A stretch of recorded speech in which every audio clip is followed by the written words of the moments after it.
வணக்கம். உசிலம்பட்டி நல்லத்தேவன்பட்டியில் உள்ள கள்ளர் பள்ளியை அரசு பள்ளியுடன் இணைப்பதை கண்டித்து கருப்பு துணி ஏந்தி போராட்டம் நடைபெற்றது. இப்போராட்டம் தமிழ்நாடு நேதாஜி இளைஞர் இயக்க சார்பாக நடைபெற்றது.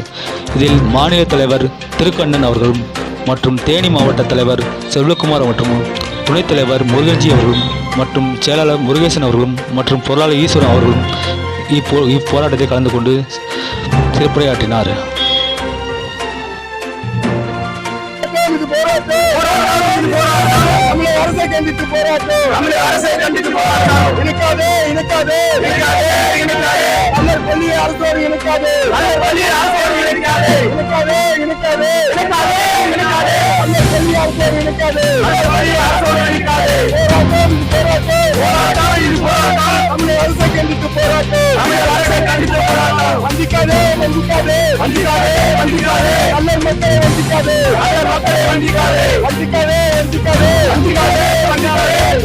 தமிழகத்தை வஞ்சிக்காது.